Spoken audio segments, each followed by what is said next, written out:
All right, so Bleach Soul Resonance is getting a free SSR Selector in the next few days. It's going to be coming on February the 13th, and everyone's going to be getting it in their mailbox. So if you haven't actually started Soul Resonance yet, and it's something that you feel like you'd be interested in, definitely hop on and at least log in and play a little bit so you can get a massive head start and a big jump up on your account. These all of these standard SSRs are honestly pretty good. Each have their own values, especially because of just the amount of characters that are actually in the game right now. A lot of them honestly contribute a lot to each team. So basically, we'll just be going over who to pick if you're new and you don't have any of the selectors yet, and who to pick for dupes at various levels. So in this game, basically, we have the boundaries, which are the dupe system. So for example, if I'm going here, boundaries, we're basically only going to be counting boundary 1, 2, 4, and 6. So because boundaries 3 and 5 just give like level increases. So the 1, 2, 4, and 6 are where the big abilities are, and where you're going to get most of your value out of your dupes, anyways. So, all right, let's jump into it. All right, so here we have our tier list with all of the characters down here. We're just going to put all of the standard SSRs up in the bottom corner here. So all of these characters here aren't included because these are going to be limiteds over here, and then you also have your SRs over here, which you could just get on basically any banner. So just these SSRs are going to be the ones that if you're just starting, are going to be available on the like the guaranteed 300 pull selector, and also just available in the standard banner in general. So let's start off. Basically, the best actual just unit just to get flat out, if you do not have them, is going to be Kisuke. So Kisuke is super good. He's an amazing support. He's basically a staple on every single team. If I go over to his skills, he's giving a lot of crit damage. He has basically 40% here, plus 40% of his own crit damage right here. And then if I go over to his weapon, basically his weapon also gives a lot of benefits as well. So basically every time he does a special or like a skill, he gives stacks of ratio analysis. So this gives, I believe it's 10% per stack to the entire team.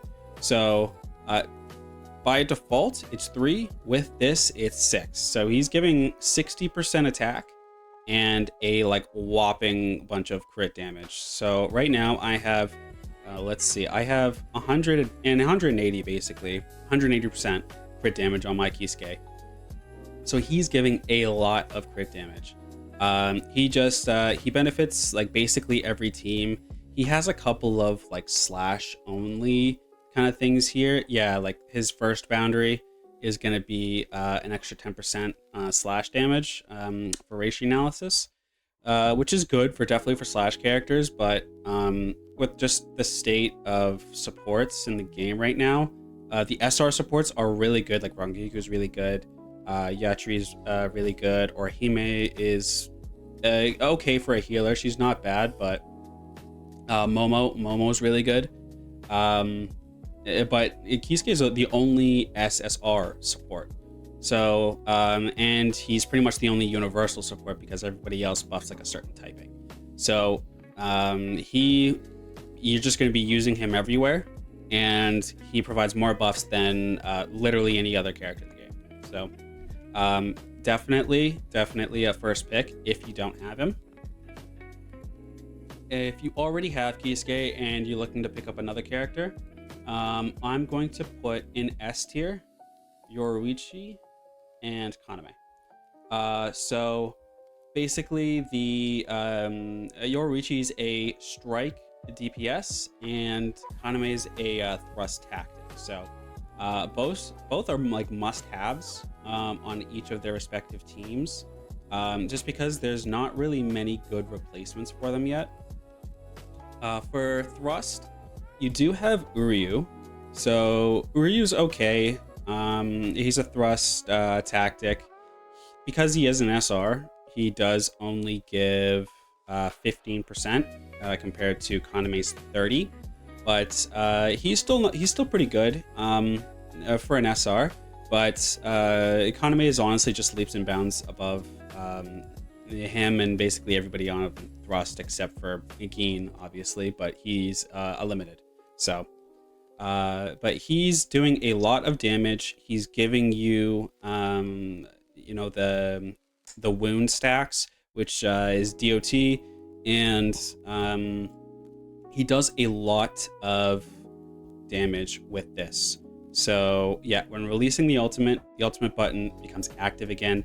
Tap it to release a follow-up attack dealing damage equal to 3,000% of attack, and then he gives a bunch of extra wound stacks as well. He does a bunch of damage with this, and so he's just going to be super useful. He doesn't even require a lot of field time either. So basically, once his battlefield skill is ready, you pop it, you pop a skill, and then you swap right back out. So that's one thing I like about him. So he plays very well with Gin if you have him. And if you don't have him, your next best choice is probably going to be Ikaku, but I'll go over that in a second, honestly. But for thrust, yeah, definitely going to need him, especially if you don't have Gin, because this guy is going to be carrying your tactic damage. I mean, your thrust damage. But Yoruichi, I would honestly argue is even more of a must-have. She's the only strike DPS that we have, really, besides Chad, but they always do Chad dirty, so I mean, you know, Chad's not that good. I wouldn't recommend playing him. Some of the SRs are pretty good to use, but not Chad, unfortunately. Yoruichi, the more you put into her, honestly, the more I notice that, you know, she gets a lot out of what you invest in her. So she actually does like really ridiculous amounts of damage, especially as you go higher in the boundaries and you start leveling up her skills and then getting good stats on her stamps. I still need to level 30 this and probably get some good, yeah, a lot better sub stats on this. This is just like a placeholder. But once you get her her stats good and her leveled up and her skills up, she does really good damage, and she's honestly the only option that you really have for strike in the first place. So she will be carrying your strike runs in Frenzy Feast or any like strike week content. She's gonna be a must-have basically, and honestly, she's super fun to play. Like she does a lot of dodging, like super fast, flashy attacks, like spamming Shunko. Like she's just honestly a really good fun character, I would say. So that's why she's definitely going in S tier along with Kaname. And then we also have Ikaku here. I'm gonna be straight up, we're putting him in. He's not like dog shit or anything. You know, he can put in some work for sure. But the thing is that Kaname is a tactic character, right? They're not like, they're supposed to be like sub DPS kind of units. With the exception of Aizen, because, you know, it's Aizen. But Tozen, he out DPS's Ikaku. Like, even if you have him, like I have mine like leveled up more than Ikaku because I just stopped investing in him. But even if they are the same investment, like both great stamps, same boundaries, it doesn't really matter. Kaname is still out DPSing Ikaku here, and honestly, like I don't really like how he plays either. He's kind of built around let me see here. Generally, yeah, every living enemy around him. So he's a big part of his skills is focused on, like, you know, multiple enemies, where in most content you're not having difficulties with like multiple enemy kind of modes. You're having trouble and you're wanting to get more damage out of the modes that have like single target, like boss enemies. That's where you really want the extra damage, and it's not very smooth because he has his Bankai, and it doesn't really last that long, and I don't really think it does that much good damage either. And I don't like how he plays. It's just a bit clunky. Maybe they'll buff him in the future, but I don't really think they're going to be going for buffs on any of the standards. But yeah, if you don't have Ikaku and you don't have Gin, I honestly would just use B6 Renji. Just like you'll get B6s for the SRs like very quickly with the amount of summons that we've been getting. I would literally just use this up until you can get Gin or another thrust DPS that comes out in the future. I think Gin will probably rerun in maybe a couple months. When he reruns, grab Gin. Gin's amazing. He's a really, really good DPS. I wouldn't even bother putting the resources into Ikaku. It's so hard to get resources, and it takes a lot of resources to really level up a character, and you're kind of just throwing them away, I think, by putting them here. So that's why he's in D tier. And we also have the other two battlefield characters. So we have Byakuya and Sajin. We're gonna go Sajin first, and honestly, I'm gonna put Sajin A tier. He's good. I actually really started to grow on Sajin. So if I look here, he actually gives some pretty good buffs. Honestly, this is the biggest impact that he makes for sure. He gives 20% crit rate to any of his teammates. So that's actually a massive buff. You're going from, if you have 80% crit rate, then you're set. You basically run him, you get guaranteed crit rate. He does a lot of strike resistance lowering. Here, he gets a follow-up attack on his weapon and decreases their strike resistance by 10%. You go to his skills. That's his shield, which gives you the crit rate. And it's going to be right here on the battlefield skill, I believe. No, or is it on... Yeah, each time dealing damage through a battlefield skill reduces the target strike resistance by 4.3 up to 3 times, basically. And I believe that goes up to 5%. So that's 15% strike resistance plus an extra 10.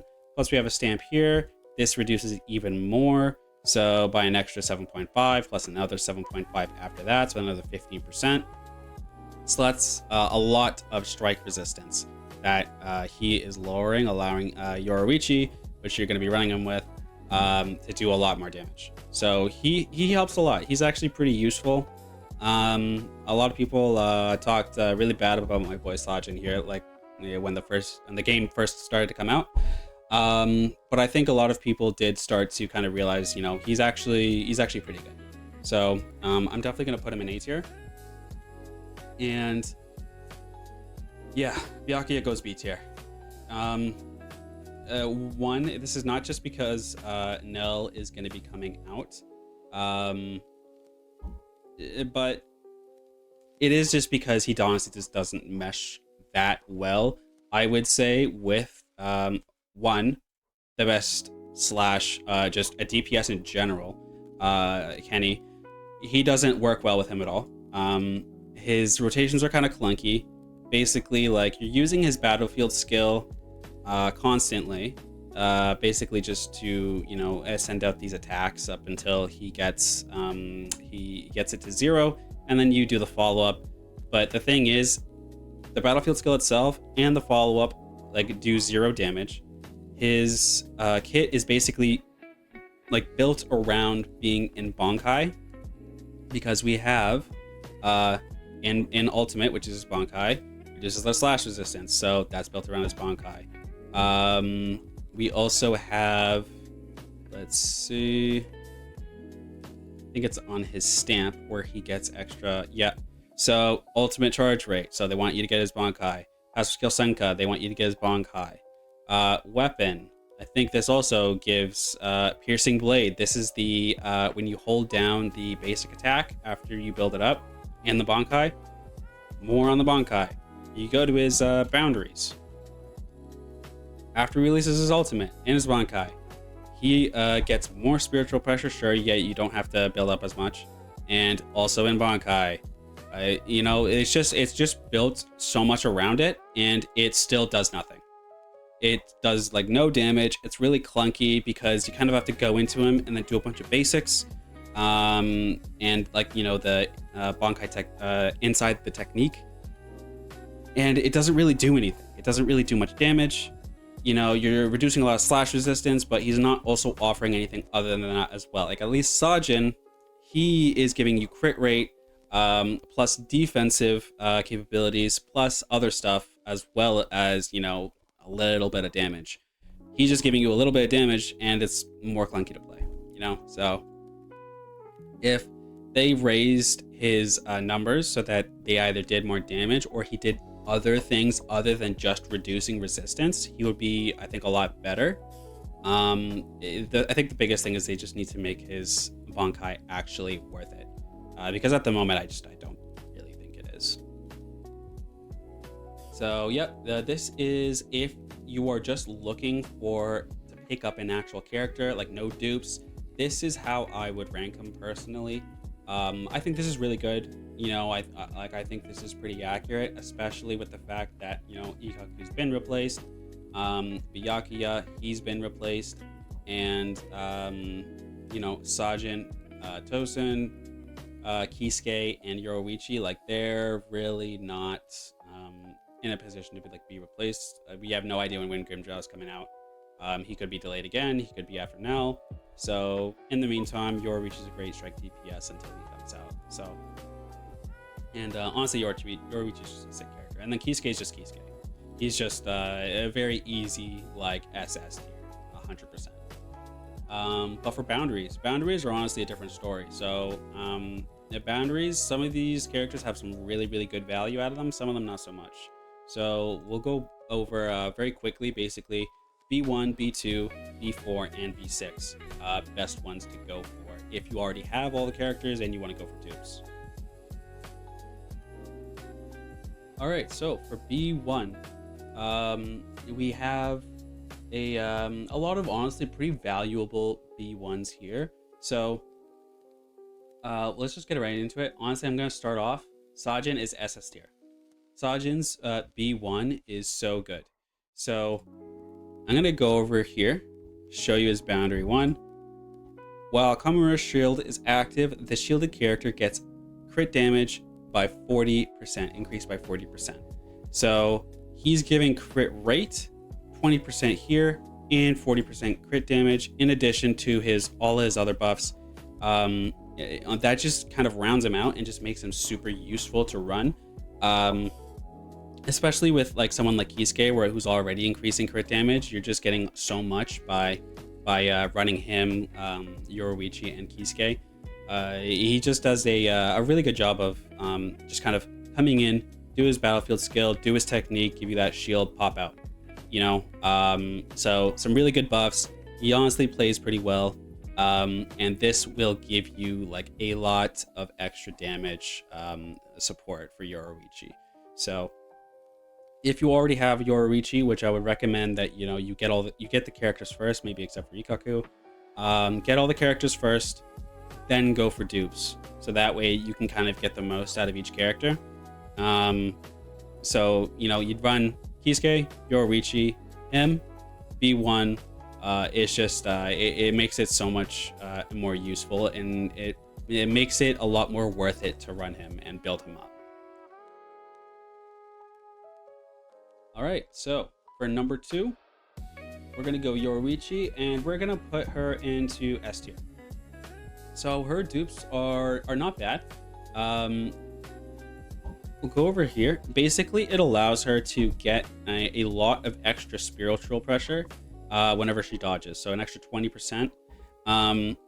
This basically allows her to always have her ultimate, like, basically like ready to go the second it's off cooldown, which is good because that's basically how she's built. You want to be spamming her Shunko and always be in Shunko. And also, you're going to be taking advantage of a lot of her dodging that's in her kit anyways. So you always want to be dodging. So either way, you're going to be building up a lot of spiritual pressure. You're going to be building up her lightning seal, which happens when you release a technique, counterattack, or a special attack. You see, it doesn't say dodge, but up here, your Riichi triggers perfect dodge by dodging into an enemy. So you dodge into the enemy, and then you do your special attack, and that gets increased. But you get your special attack by building up spiritual pressure, at max spiritual pressure. So it kind of just complements every single part of her kit. It makes you get her special faster. It makes you get her ultimate, her Shunko faster. It lets you get her lightning stacks faster. So this just kind of makes a lot of her rotations and her gameplay just a lot more smoother and a lot quicker. So you basically need 0 ult charge on her stamps. She's basically set once she has this. So it just kind of smooths a lot of things out. So that's why she's a definite, I would say, S tier. All right, next for S tier is gonna be Kaname. So Kaname, his battlefield skill is actually still pretty good. Basically, let's go back over here. Let's view his B1. His B1, it basically allows it so that he always has 10 stacks of wound up as long as you can consistently apply them. So because his battlefield skill basically takes all those stacks and dismisses them to apply them all at once, it will do the same thing, except it'll just always keep 10 stacks as long as they have them. So you're basically doing a lot more DOT because you just have 10 stacks proccing like continuously, and it's always on there. And it's a lot easier to build this up, which is his crit rate based on the amount of wound stacks. So this makes it so that he's basically always getting his 24% crit rate like really, really consistently. So you're not going to be going like up and down on his crit rate. You can basically just kind of factor this in when you're looking at his stats. So like right now I have 44% crit rate. I don't have to be like, oh, he's going to have 24, here, but he might drop off a little bit here. No, he's basically always going to have 24%. So I'm basically at, 68% crit rate consistently. Which is really good. That just makes it a lot more easier to build him, and with a good amount of extra damage for the DOT, plus better crit rate, more consistent crit rate as well.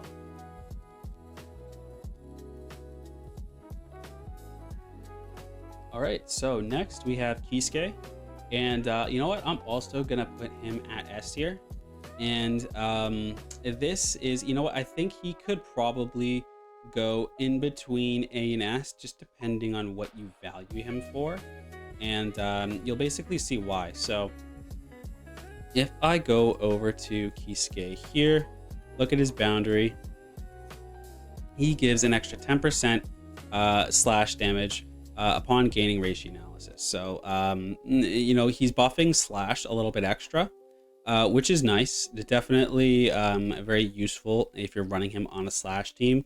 The reason I'm kind of like in between putting him at S and A is just because, you're running Kisuke as a universal support like 99% of the time.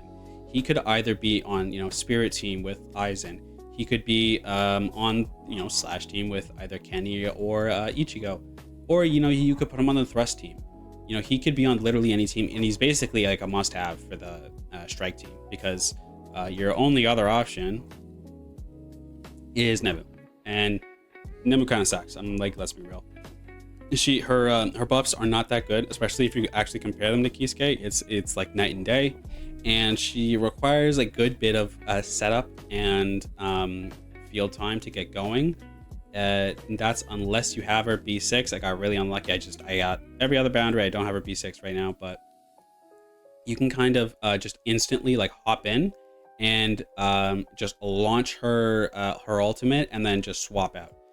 which is nice. And you don't have to build up her overdrives either, which is also good, because that's basically what it takes up her field time, is you trying to get those overdrives up.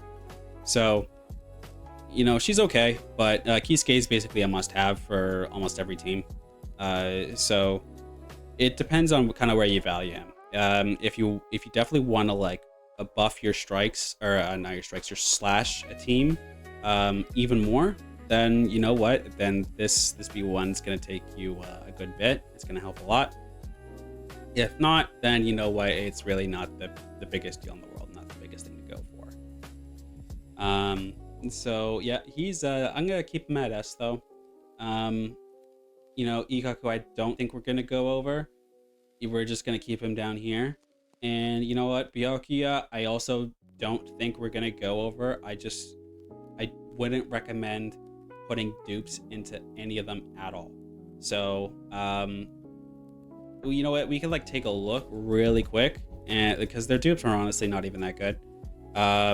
Let's do Ikaku first. Go to his boundary. Go to B1. Increases spiritual pressure charge rate 100% through attacks.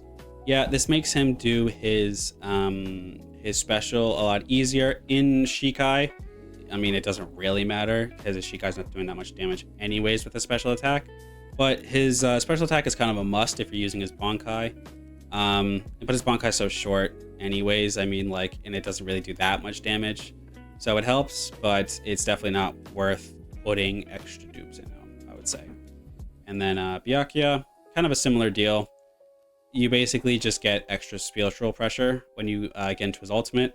Like I said before, his ultimate doesn't really do much, so don't really see the point of kind of going for, you know, things that buff his ultimate. This basically just makes it so that you have to like build up a little bit less while you're in there. But at the end of the day, it really doesn't. It makes it a little bit smoother, but you're not really going into his Bankai anyways. It's honestly usually more worth it to just kind of, you know, ignore his Bankai and just keep kind of swapping out with your support and your DPS. So yeah, we're gonna leave them at D, and honestly, I don't think we're really gonna go over them for B2s and B4s and B6s. All right, now we have the B2s. And you know what? I'm just gonna start going. I'm basically already at almost half an hour of recording already. So we'll just kind of zoom through these. A lot of people probably aren't gonna be getting up past B2 anyways, just because of how hard it is to kind of target like a specific standard. But basically, we're gonna put Kisuke SS tier. We're gonna put Yoruichi SS tier. We're gonna put Kaname S, and we're gonna put Sajin B. So, and I'll go over each. So, for Kisuke, put it simply, you're getting an extra 15% extra damage. You know, it's his portable Gigai, his range isn't crazy, but in 99% of the time, you're going to be kind of swapping in when you're right next to the enemy anyways, and then instantly using his technique. So it's going to be basically landing right on them, and then, you know, you swap back out after he uses special and his ultimate. So they'll be near it. So they're pretty much guaranteed to get that 15% extra damage. So, you know, it's a pretty sizable amount, especially since it's like a damage taken debuff and not like an extra damage buff. So that kind of translates a lot more. So this will definitely, you'll definitely see an increase in his like support abilities with this boundary. For Yoruichi, put it simply, she's getting like an extra like 40% damage with like, because she's doubling her lightning steel stacks. I believe what is it that she gets? Okay, so she gets 8 at level 3, so she gets 8% per stack. So that's a lot of extra damage that you're getting, because this is going to be going up to 8, and so, you know, it just makes it so she's just starting to ramp up like very, very fast the more you get her stacks, and that kind of translates a lot more into her B1 as well. you know, because you're getting those stacks a lot faster because you're able to build up and dodge a lot more. Tosin is gonna be S, and that is because he basically does double the wound damage. So the wound damage is good, and this is only when it triggers it. So when he triggers it with his battlefield skill, it's an extra 100% damage. It translates very well when you combine it with this, because he always has those 10 stacks. So whenever you trigger it, it'll basically do double damage. This is actually really nice. The only reason I'm kind of putting it S tier is because I would say a lot of his damage kind of comes from his ult and not from triggering the wound. So the wound helps, but it's not going to be like a massive source of damage. So, you know, it's definitely a nice to have though, and you're definitely going to notice it, but definitely not a must have. So that's why he's an S and not SS. And come more over here. I'm going to be honest. You know, a lot of his dupes aren't really good or worth it up until you get to B6, because this sounds good. You know, he gets an extra, 6% for each stack of buildup. But you know, like he's not really doing that much damage in the first place. So this isn't really that impactful up until you get to B6, and I'll basically kind of like show you why. But for now, yeah, this is what B2 ranking is gonna look like. All right, B4. So B4s, we're probably, honestly, like I don't really think a lot of their B4s are very good. So I think to start off, we'll probably put Yoruichi in A. Yoruichi, we'll go over here, go over B4. This is, you know what? This is honestly like her not great special attack that she has. So she has two. She has Hakuda Blitz. That's the good one that does a decent amount of damage and that gets buffed a lot. You have this one though that basically tickles the enemy. Like we go here. Let's look at her Stomping Strike. Yeah, you're barely doing anything with this. And you know, you're doing it sometimes like after her technique and when you like dodge into an enemy, but it's not really doing that much. So it definitely adds up like with this, but and this as well. But yeah, you're not really going to be focusing a lot of your damage on that. So you know, you're not going to be noticing that big of an increase. So that's why she's probably going to go A. Honestly, I'll probably move her down to B, I think. And then we have Kisuke. So we have Kisuke here. We'll go to his B4. This I'm honestly going to put even lower. This is going to be C tier.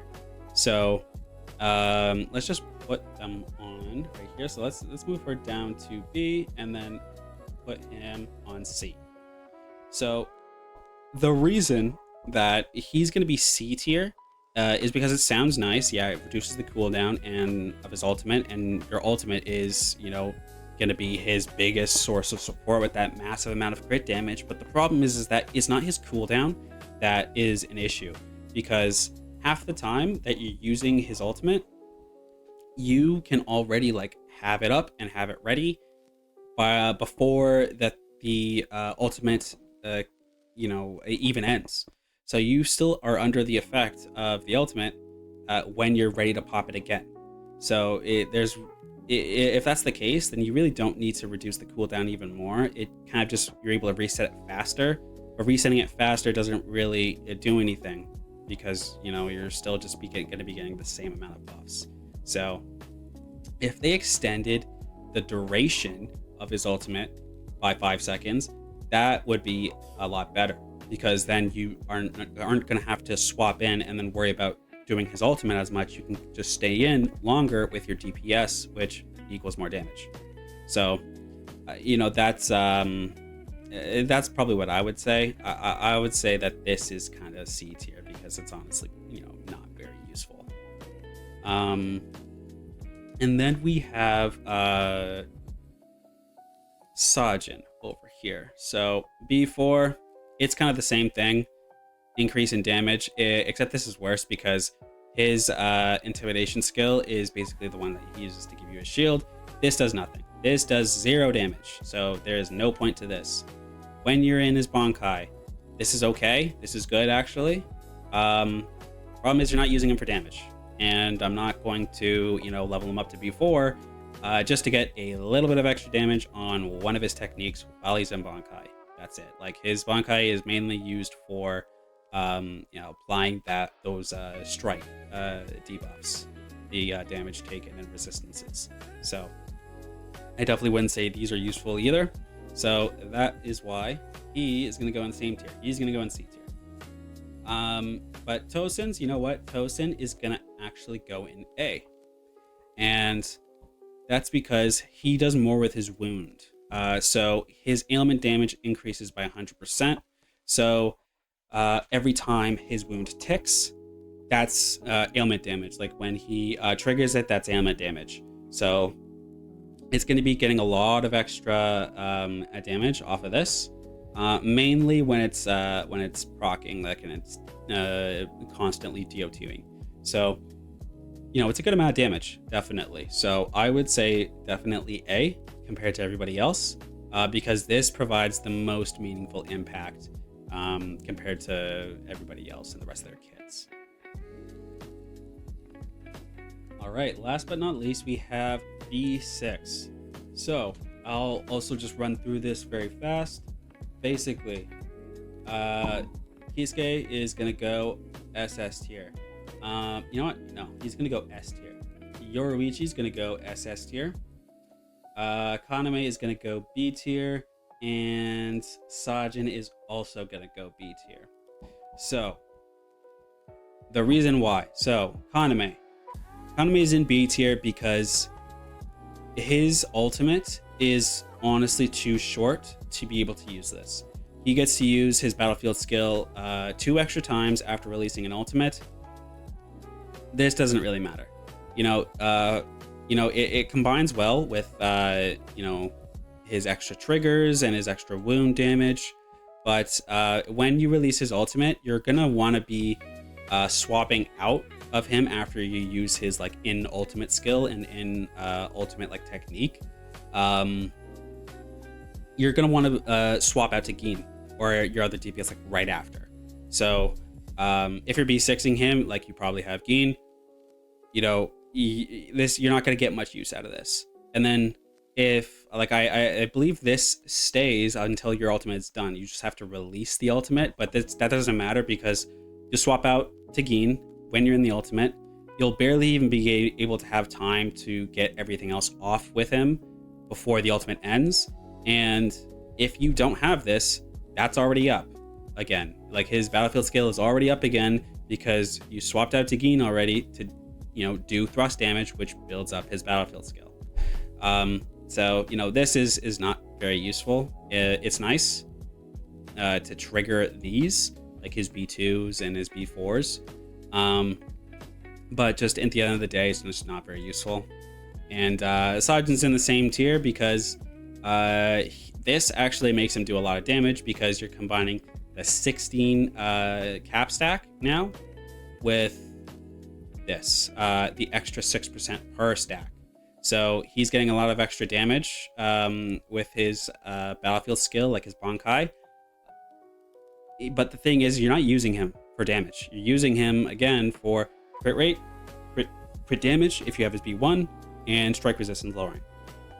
I don't think it's worth it to get up to B6 just to do some extra damage when the next strike tactic that comes out will probably do whatever damage he does at B6 for free at B0, basically. So that's why I would also put it B. If you're a mega whale and you're B6ing everybody, this is definitely super nice to have because he's gonna be doing a lot of extra damage. But as for is it worth it? No, I don't think it's worth it. So Kisuke is a different story though. Kisuke, he gets an extra 10% crit rate per ratio analysis, which is up to 6 with his weapon, and an extra crit damage, an extra 10% per stack of ratio analysis. So that's up to 6. So he's getting 60% crit rate, 60% crit damage. This doesn't really matter. You're not this is just for himself. So and he's not giving this to anybody. So you're not doing damage with Kisuke. So the extra crit rate, that's kind of whatever. But the crit damage is an extra 60% for free. So that translates over to his total crit damage, which you give out to the rest of the team. So this indirectly just gives everybody else on the team extra crit damage, and it's not like a little bit, it's a good amount of extra crit damage. So that's why he's going to be an S tier. The only reason it's not SS is because you can kind of get a lot of sources of crit damage other places. Like if I go to his bond, a bond is 30%. That's extra crit damage right there. If I go to his stamp, that's 55. And just the substats, like rolls on the substats, just 2. And I haven't even level 30 this yet, so I can get this up another one. That's already 23%. Probably, I believe it goes up to 30 something at the 3rd level. So you're already getting a lot. You can get a lot of crit damage in other sources by just rolling for good substats, and it's basically a similar effect. It's just that it's already like on top of those already good substats. So it's nice for sure, but it's not like it's groundbreaking or like it's holy shit, it's so much extra damage now. It's a lot, but it's not heaven and earth kind of difference. So that's why he's S, because it's super impactful, but not like groundbreaking. But Your Reach is a different story, honestly. Her B6 is ridiculous. Reduces her perfect dodge cooldown to 8 seconds. Every perfect dodge increases crit damage by 30% for 15 seconds. Crazy part, stacks up to 3 times. That's 90% crit damage. And that's basically for free because she's always dodging anyways. And a big reason why this is huge is not because she's always dodging, so you can wait for an enemy to attack her and then perfect dodge and then you get your crit rate. No, she can trigger a perfect dodge by just dodging into them. She doesn't have to actually get attacked. She just dodges into them, gets that perfect dodge, bam, free 30% crit rate. And the cooldown affects us a lot more too, because the cooldown is now 8 seconds, whereas the duration itself is 15. So you can keep this buff up basically forever, 90% crit damage, by just keep dodging into an enemy and then triggering that. And then that helps a lot with her other skills as well, especially like her B1 and her B2, because you want to be dodging into them, and that gives you extra spiritual pressure. That spiritual pressure gives her Hakuto Blitz, which does decent damage after you have her weapon and her core stamp and everything. So, you're getting this faster, and then when you get your special attack, and you get your counters, and you get your perfect dodges, you build up this a lot. So you're getting a lot more lightning seal, and then you're getting a lot more of this, and you're getting a lot more of this. And while you're doing that, you're getting a lot more of that crit damage by literally just dodging into them.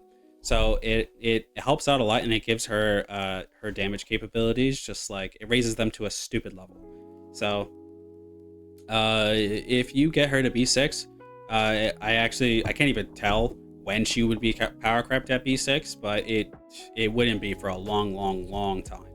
So she would be like a mainstay strike DPS for like another year and a half. I mean, I don't know. I actually don't know what the power creep level is going to be like. But a long time. I would love to actually get her B6. If I could target is standards, I probably would get her B6 just to see, how impactful this would actually be. But yeah, those are the dupe, what I would value dupes at getting them with the free SSR selector, and what I would value just getting just the characters in general at. So, take a look at your account, see what you got, see what you would value the most, and then kind of make a decision off of that. I would say don't go for dupes. unless you have to. You know, if you have everybody else, great. That's like, then by all means go for dupes. If you're missing a couple characters here and there, I would say round out your roster first, get the new characters, and then you can kind of just get dupes later. But yeah, that's pretty much it. We have the stream from the devs going on tomorrow, so that'll be awesome. I believe that will be revealed there, so I'll be covering that as well. Take care, guys, and you know, have a good one.